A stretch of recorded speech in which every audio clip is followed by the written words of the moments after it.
Muy buen día, estimados estudiantes del paralelo 3 de la asignatura de Teoría de la Responsabilidad.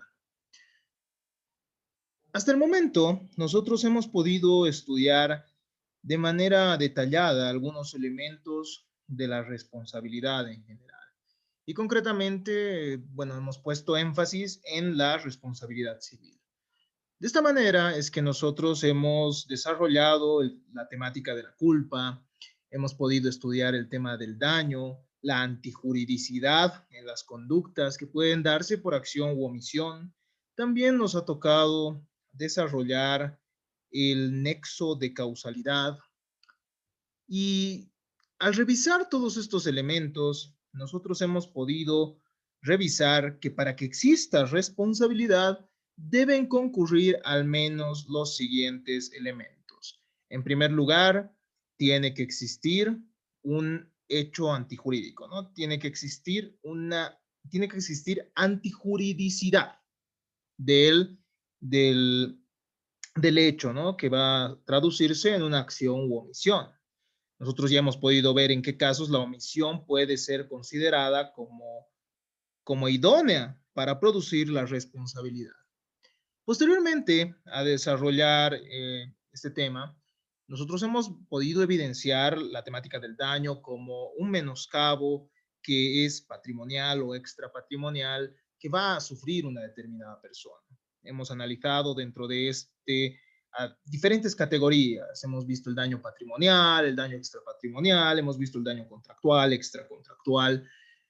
Y nosotros también hemos podido desarrollar una teoría denominada la teoría de la diferencia, que es un mecanismo o un método que nos ayuda a establecer al menos un aproximado del daño resarcible, ¿no? ¿A cuánto podría llegar a ascender el mismo? Entonces ya vamos con dos elementos, ¿no? Hemos hablado de la antijuridicidad, hemos hablado del daño. Además de este aspecto, y esto lo hemos explicado en un cuadro didáctico, ¿no? Son cuatro elementos, al menos los necesarios. Además de esto, nosotros requerimos un nexo de causalidad. Y este es el último tema que nosotros hemos desarrollado. Cuando nosotros veíamos el tema del nexo de causalidad, veíamos que esta temática resulta trascendente, pues una persona, para poder ser responsable, tiene que ser causante. Y hemos podido distinguir la figura del causante jurídico del causante natural. De igual manera, hemos realizado la distinción entre el autor y el causante y la diferencia entre el culpable y el causante, pues nosotros manifestábamos que la causalidad se encuentra en el mundo fáctico, mientras que la culpabilidad trataría de un reproche a una conducta. Entonces, estimados estudiantes, después de desarrollar esto, nosotros hemos podido ver que el nexo de causalidad nos ayuda a establecer quién va a ser el responsable en mérito a ser causante, pero además nos va a ayudar a establecer hasta qué punto esta persona llega a ser responsable. Pues si nosotros no limitamos la cadena causal de hechos que se da en mérito a un hecho dañoso, pues la persona terminaría siendo responsable de demasiados sucesos, de demasiados eventos, de daños que van más allá de los daños previstos y de daños que probablemente no estén relacionados directamente con el hecho dañoso. Una vez que nosotros hemos desarrollado esto, hemos visto que se han suscitado diferentes teorías del nexo de causalidad. Y nosotros hemos desarrollado, por ejemplo, la teoría del hecho próximo, la teoría de la conditio sine qua non, la teoría del hecho preponderante. Y finalmente nosotros hemos visto que la causa va a ser aquella que por sí misma es idónea para producir tales efectos, ¿no? Esta teoría de la causa adecuada que nosotros hemos podido explicar y de hecho nos lleva a resultados mucho más razonables que las otras teorías que ya he mencionado, ¿no? La teoría de la conditio sine qua non, la teoría de la causa preponderante, la teoría de la conditio sine qua non, habíamos dicho, teoría de la causa preponderante y también la teoría del hecho próximo, ¿no? Que lamentablemente nos llevaban incluso a una responsabilidad respecto a personas que no necesariamente llegarían a ser los implicados, ¿no? La teoría del hecho próximo, por ejemplo, deja por detrás muchos probables agentes del daño. O la teoría de la conditio sine qua non, en realidad no nos permite, no nos da un criterio claro que nos permita determinar cuál es la conditio sine qua non. En realidad son muchas las causas y no termina siendo muy claro cuál es esa conditio sine qua non, porque bueno, en realidad la concurrencia de las diferentes causas es la que termina desembocando en el hecho. Y eso lo hemos ido estudiando en anteriores clases. De esta manera, entonces, ya hemos visto tres de los elementos importantes para determinar la responsabilidad de una persona, ¿no? La antijuridicidad, la existencia de un daño, pues bueno, todavía sigue vigente aquel adagio que establece que no hay responsabilidad si no existe daño. Al menos en materia civil, ese es un principio muy fuerte y que el día de hoy sigue latente. Entonces, habíamos dicho, tenemos estos dos elementos, tenemos el nexo de causalidad y ahora corresponde que nosotros desarrollemos los factores de atribución. En un principio nosotros hemos desarrollado, después de ver las teorías, digo, los sistemas de responsabilidad, hemos podido desarrollar el tema de la culpa. Y lo hemos visto en mérito a que la culpa ha llegado a ser trascendente en la responsabilidad civil y también termina siendo muy importante en la responsabilidad penal. Esto lo hemos desarrollado de manera exhaustiva. Y bueno, la culpa es uno de los factores de atribución importantes, ¿no? Ha tenido trascendencia durante el derecho romano, concretamente durante el derecho de Justiniano, y esto ha sido trasladado posteriormente al derecho francés, al Código Civil francés de 1804, cuyos comentaristas, bueno, Potier, por ejemplo, terminan estableciendo que la culpa es una condición necesaria para que exista responsabilidad. Pero nosotros hemos visto que antes había una responsabilidad objetiva en la cual todavía no se realizaba el análisis, en la cual no se realizaba un análisis de la culpa, es decir, del reproche de la conducta, sino que terminaba siendo mucho más importante terminaba siendo mucho más importante el daño ocasionado, ¿no? Y nosotros lo hemos revisado, hemos visto cuáles eran los requisitos, cuando analizábamos un poco de la historia de la responsabilidad. Ahora vamos a desarrollar de manera un poco más precisa la temática de los factores de atribución, ¿no?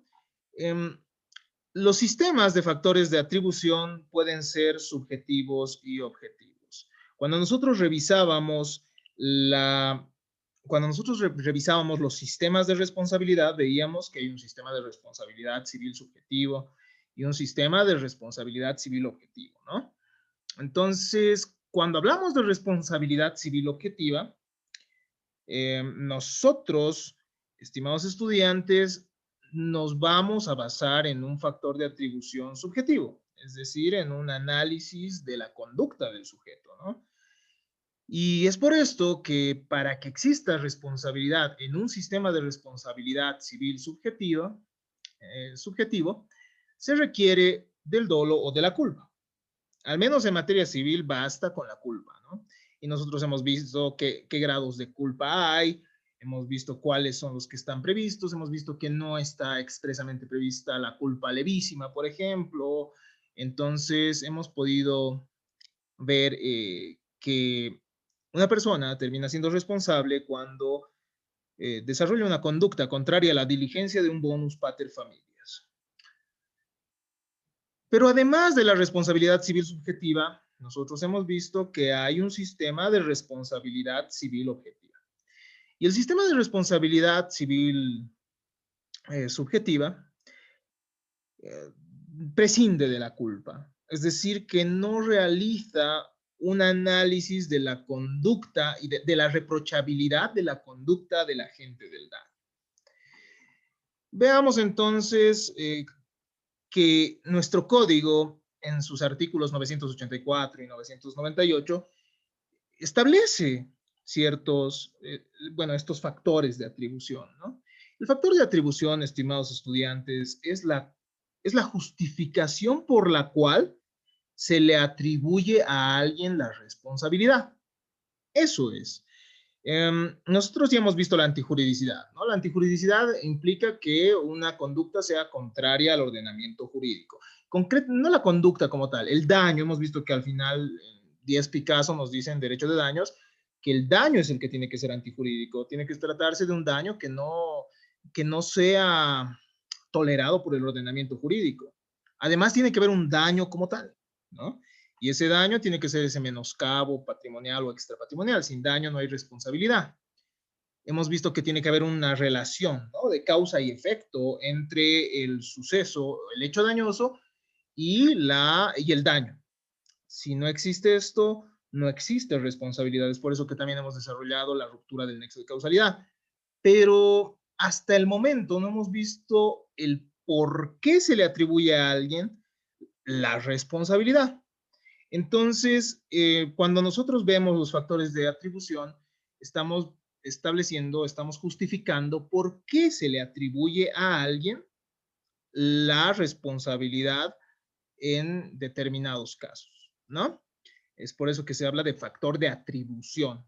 Es el justificativo para atribuir la responsabilidad de una determinada persona. Encontramos, por ejemplo, el factor de responsabilidad subjetiva en, en el artículo, perdón, 984 del Código Civil, que textualmente establece lo siguiente.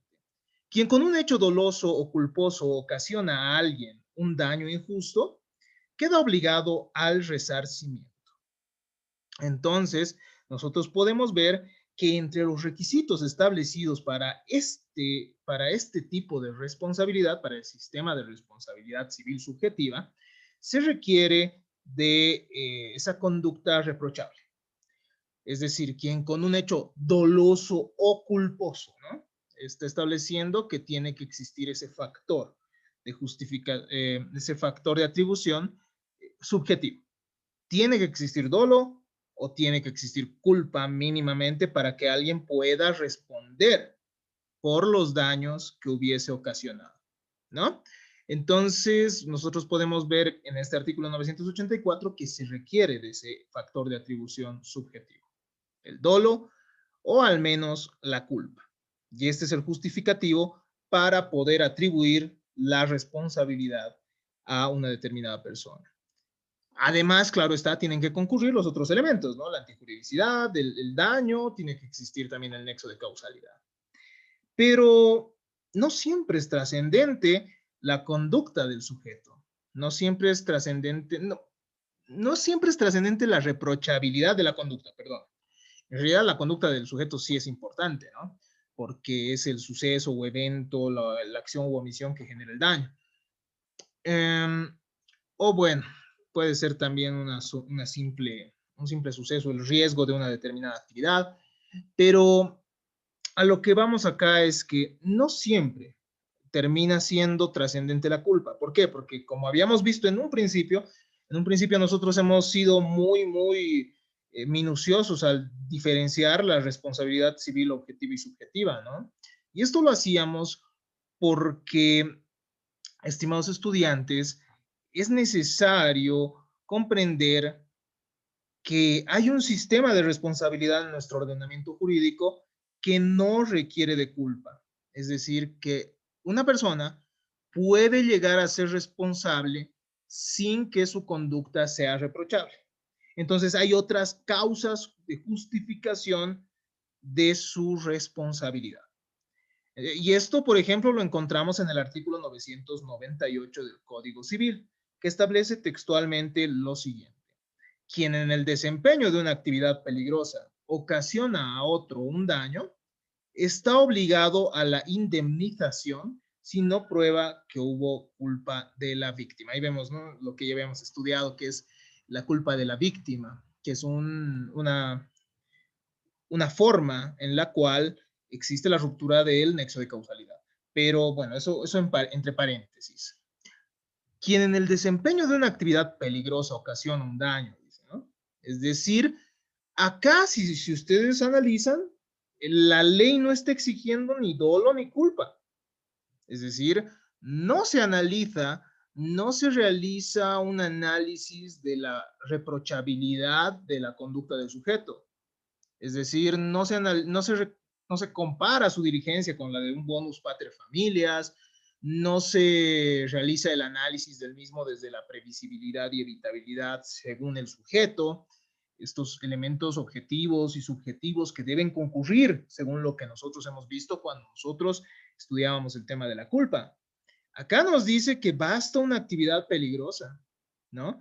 Si hay una actividad peligrosa que ejerce a alguien o que desarrolla a alguien o que desempeña a alguien constantemente, bueno, aunque no nos dice constantemente, quien desempeña actividades peligrosas y en mérito a esas actividades peligrosas termina generando un daño, debe reparar el daño, ¿no? Por más que no haya existido culpa. Pero puede también esta persona exonerarse de la responsabilidad probando la culpa de la víctima. Pues nosotros ya hemos visto y hemos analizado diferentes ejemplos en los cuales sí podría existir culpa de la víctima. Veamos entonces, repasemos un poco de la responsabilidad civil subjetiva, analicemos también un poco de la responsabilidad objetiva. La responsabilidad civil subjetiva requiere entonces de al menos la existencia de culpa. Culpa en el sentido genérico, habíamos dicho en un sentido lato o amplio, comprende tanto el dolo como la culpa, ¿no? Y en un sentido restringido, stricto sensu, la culpa implica la negligencia, la imprudencia, la impericia y el incumplimiento de los deberes de la diligencia mínima establecida por la ley, ¿no? La culpa es la negligencia o imprudencia del autor y que a consecuencia de ello se produce un daño legalmente resarcible, ¿no? Entonces, se requiere de esa conducta reprochable en este sistema de responsabilidad para que el sujeto sea responsable. El dolo, por otro lado, es el ánimo de querer causar un daño a la víctima que también origina un daño resarcible. El dolo tiene sus propias consecuencias, ¿no? Cuando alguien obra con dolo, por ejemplo, en responsabilidad contractual, en obligaciones, esto va a terminar generando consecuencias negativas para el agente del daño, haciéndolo responsable inclusive de ciertos daños imprevistos, ¿no? Entonces, el dolo sí llega a afectar según algunas disposiciones de nuestra legislación. Pero bueno, como podemos ver, bueno, lo que nos importa es ver que la culpa y el dolo terminan siendo justificativos para que alguien termine siendo responsable. Y eso en el sistema de responsabilidad civil subjetiva. La culpa debe ser entendida de manera objetiva, nos dice, comparando al agente del daño con un bonus pater familia, un buen padre de familia que puede prever y evitar la conducta dañosa. Es decir, que no se consideran las cualidades peculiares del agente del daño. Esa es una diferencia muy importante que nosotros ya hemos estudiado y que va a diferenciar la culpa en materia civil de la culpa en materia penal, ¿no? Esto ya lo hemos desarrollado, entonces vamos a analizar con un poquito más de detenimiento la responsabilidad civil objetiva. La responsabilidad civil objetiva está constituida sobre la noción de un riesgo creado como factor atributivo de la responsabilidad civil. Todos los bienes y actividades que se utilizan en la vida moderna para la satisfacción de diferentes necesidades existentes suponen un riesgo ordinario o común para las personas. Cuando nosotros analizábamos la historia de la responsabilidad, veíamos que en un principio la culpa no se tomaba en cuenta. Esto durante el derecho romano, ¿no? Más antiguo, durante un derecho romano clásico, si valdría el término. Pero en las últimas etapas con Justiniano ya se exigiría la culpa. Y esto, como habíamos dicho, pasa al Código Civil francés de 1804. Sin embargo, la creciente tecnología, la creciente tecnología, el hombre maneja nuevas energías, el hombre desarrolla nueva maquinaria, y estas actividades encierran en sí mismas un riesgo de generar daños, ¿no? Y al generar ese riesgo de generar, ese riesgo de producir daños, también es necesario un sistema de responsabilidad en el cual la víctima no tenga que estar probando la culpa del agente del daño, ¿no? Es por eso que la responsabilidad civil subjetiva, objetiva, vuelve a tomar protagonismo en la historia de la responsabilidad y la podemos ver plasmada también en nuestro Código Civil, ¿no? Y en los códigos civiles del mundo en general. Sin embargo, existen cada vez con más frecuencia, decíamos, bienes y actividades que representan riesgos adicionales a los ordinarios. Por ejemplo, los artefactos electrónicos, la cocina a gas. Podemos mencionar otros ejemplos, ¿no? Como la producción masiva de alimentos. El hecho de producir masivamente alimentos genera también un riesgo de ciertas deficiencias o de ciertos daños que se pueda producir al consumidor, ¿no? Eh, Se trata entonces, para todos estos bienes y actividades, no será necesario examinar la culpabilidad del autor, pues bastará con acreditar el daño causado en mérito al riesgo mismo, ¿no?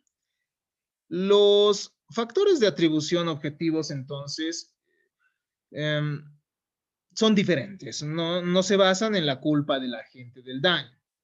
Eh, La responsabilidad objetiva se basa en factores objetivos considerados como tales por el ordenamiento jurídico.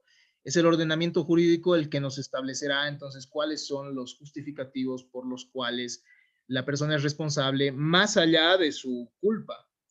Sin embargo, no podemos desconocer que la mayoría de los supuestos de responsabilidad objetiva nacen como supuestos de responsabilidad subjetiva, es decir, habrían nacido siendo supuestos de responsabilidad civil subjetiva, ¿no? La responsabilidad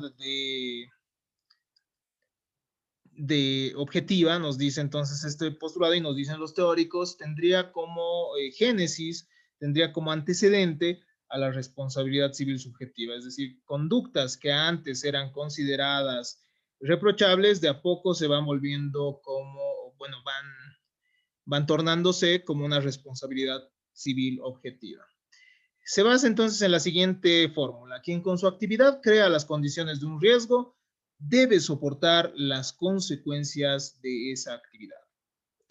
Otro de los fundamentos que se le ha otorgado es la creación de un peligro, así con referencia a ciertas actividades que si bien son consideradas legítimas por cuanto en conjunto resultan socialmente útiles, pueden considerarse peligrosas por la frecuencia y gravedad de los daños producidos. Entonces, quien asume esta iniciativa debe resarcir los daños. Como podrán ver, estimados estudiantes, en este tipo de responsabilidad, la persona incluso beneficia a la sociedad con su actividad.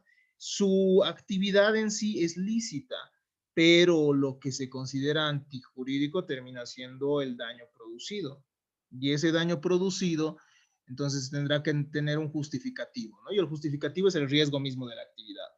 Por más que se trate de una actividad legal, por más que se trate de una actividad beneficiosa para la sociedad, si el riesgo está presente en esa actividad bueno, se genera un daño en mérito de ese riesgo, la persona deberá asumir esos riesgos, por tanto, deberá reparar los daños que se produzcan en mérito a esos riesgos. Nosotros ya hemos dado un ejemplo sumamente interesante cuando veíamos el tema del nexo de causalidad y era el caso de una empresa gasolinera, ¿no? Una empresa de gasolina eh, que, bueno, por, la, por el mantenimiento por el mal mantenimiento de cables de electricidad termina explotando, ¿no? Estamos hablando de una sucursal que explota porque, porque el cableado termina echando chispas y esto termina generando una explosión, generando ciertos daños que deberán ser reparados por el dueño de la gasolinera. Claro está, como habíamos dicho, la gasolinera podrá después exigir la reparación del daño eh, a la empresa de luz, a la empresa de luz que se encargaba de ese mantenimiento, pero mientras tanto asume los riesgos de esa actividad que es lícita, ¿no? Eh, la distribución de combustible, concretamente de la gasolina, es legal, pero tiene riesgos propios de esa actividad. Entonces, el riesgo, como podemos ver, es otro factor de atribución. Veíamos también que, por ejemplo, las empresas de autobuses o de las empresas de transporte tienen en sí ciertos riesgos, ¿no? Tienen en sí ciertos riesgos como, por ejemplo, ser cegados en medio de un viaje por las luces de un automóvil que viene en sentido contrario. Entonces, en este caso existirá responsabilidad civil objetiva, porque no estamos hablando de un chofer al que se le pueda, al que se le reproche la conducta, no, estamos hablando del riesgo mismo que tiene esa actividad. Y ese riesgo que tiene la actividad más la generación efectiva de ese daño termina por hacer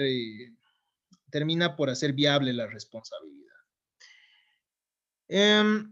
Entonces, si se genera una situación riesgosa, se responderá por los daños ocasionados independientemente del parámetro de conducta del agente del daño o de que haya obtenido un beneficio. ¿Ya?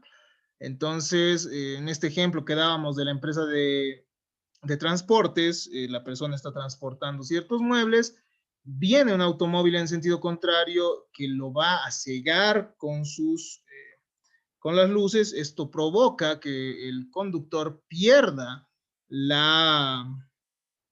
por un instante el control, generando ciertos daños en esos muebles que se estaban transportando, por lo cual la empresa de mudanzas, por ejemplo, de transporte y mudanzas, termina siendo responsable, ¿no? Termina siendo responsable porque es un riesgo propio de su actividad el hecho de poder ser cegados por luces de automóviles que circulan en la carretera. Si una persona genera una situación que le ofrece resultado favorable o beneficio, tendrá que responder también por los daños que se ocasionen, producto de dichas situaciones. Por este motivo que se han considerado también responsabilidad objetiva a la responsabilidad del dependiente, responsabilidad por animales, responsabilidad por edificios.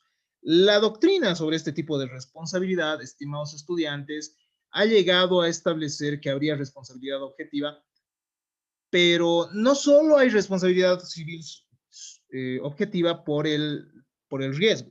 Es decir, esa es una forma de responsabilidad civil objetiva.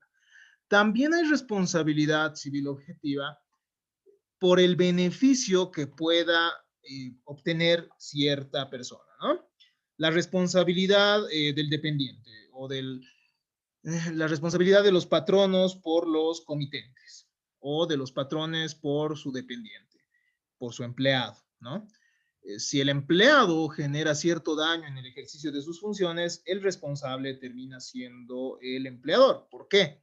Porque el empleador, nos dice la teoría, termina siendo quien se beneficia con esa labor. Entonces, un criterio también de responsabilidad objetiva es el beneficio que una persona pueda llegar a tener. Aunque algunos también dicen que aquí sería el riesgo, ¿no? Es decir, si uno contrata a alguien, tendría que asumir el riesgo respecto a las conductas de esta persona. Son corrientes doctrinarias diferentes. Respecto a la responsabilidad por animales, por el daño ocasionado por animales, algunos han manifestado también que si uno se beneficia con el animal, debería responder por los daños. Entonces, el factor de atribución objetiva es el beneficio que se le genera a uno. Incluso, estimados estudiantes, en la responsabilidad por animales se realiza una distinción, ¿no? No siempre va a ser el propietario el responsable. Será muchas veces responsable también la persona que se beneficia con el animal, sin necesidad de ser el propietario. Y eso lo vamos a ver en su momento cuando veamos este tipo de responsabilidad. También hay la responsabilidad por edificios, por ruina de edificio. Entonces, en este caso, como la persona se termina beneficiando de él mismo, el propietario termina siendo el responsable. De esto se desprende entonces que existe responsabilidad por riesgos que son lícitos. Y también hay responsabilidad por el beneficio que uno pueda tener. Y ya para concluir esta explicación del día de hoy, tenemos también una figura que es la del cheapest cost avoider, que es una figura del derecho anglosajón. Es aquel criterio por el cual responde por el daño quien pueda reducir los costos que se ocasionan de la forma más económica posible, estableciendo los cambios apropiados y evitando los costes de transacción necesarias. Es decir, se puede exigir cierta conducta a quien con menores costos podría evitar el daño. Si la persona con menores costos podía evitar el daño, entonces esta persona será la que tenga que ser responsable. Se le atribuye la responsabilidad a aquel que tenía la posibilidad de evitar el daño con menores costos y aún así no ha cumplido con esto, ¿no? Este es un análisis económico del derecho. Cuando nosotros veíamos el tema de la culpa, también veíamos que en el derecho anglosajón se genera este análisis económico del derecho, ¿no? Se usan términos económicos para poder establecer la responsabilidad. Diez Picasso tiene una crítica manifestando que en realidad el análisis económico del derecho, bueno, sirve, claro está, bueno, él no nos dice textualmente esto, ¿no? Pero su crítica implica que estamos ante conceptos netamente jurídicos y no así económicos. En esta figura, en este factor de atribución que es el cheapest cost avoider, los operadores jurídicos, jueces principalmente, hacen asumir las consecuencias económicas de los daños a quien le resultaría más fácil o barato enfrentarlas, ¿ya? A quien no ha asumido los costos pese a que era más, pese a que, pese a que tuvo la oportunidad de hacerlo, ¿no? El responsable será aquel que mejor pueda evaluar el riesgo del accidente, porque es el que mejor puede adoptar medidas necesarias para evitar que el accidente se produzca. Entonces se hace un análisis del caso concreto, pero con criterios económicos, ¿no? Tenemos tres personas que probablemente podrían ser responsables, pero se hace un análisis y se establece, a ver, ¿quién tenía la posibilidad de realizar menos sacrificio para evitar ese daño? Y entonces esa persona, como no lo ha hecho, termina siendo la responsable. A eso se refiere esta figura del cheapest cost avoider. De esta manera, estimados estudiantes, hemos podido concluir con esta explicación. En nuestra próxima clase nos tocará desarrollar la temática inherente a otros factores de atribución en la cual nosotros desarrollaremos, por ejemplo, la equidad, que también puede ser considerado un factor de atribución, el abuso del derecho, que es expresamente establecido, o bueno, que está expresamente desarrollada en otro tipo en otras legislaciones.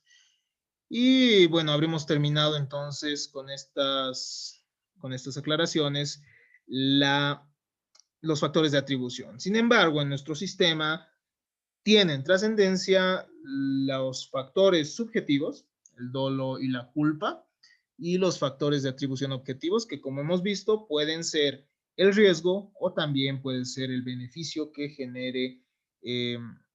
se genere para el dueño o para la persona que tiene a cargo a otra. Entonces, no tener a cargo a otra, para la persona que tiene ciertos dependientes, ¿no? Porque vamos a analizar también cuando veamos la responsabilidad de los padres y la responsabilidad de los tutores, por ejemplo, y ahí vamos a ver que en realidad la doctrina más fuerte establece que habría culpa presunta, y eso no es lo mismo que, que los criterios de responsabilidad objetiva. Es muy interesante por eso desarrollar también estos elementos. En caso de tener alguna duda, yo voy a estar atento a todas sus consultas, pero también eh, les invito a poder participar en nuestro foro de consultas. En nuestro foro de consultas ustedes podrán también dejar algún tema de discusión en el cual sus compañeros y mi persona podremos participar. Así que están invitados a esto y bueno, tendremos en nuestra clase sincrónica la aclaración de las dudas que ustedes tengan. Muchas gracias por su atención. Hasta aquí nuestra grabación del día de hoy.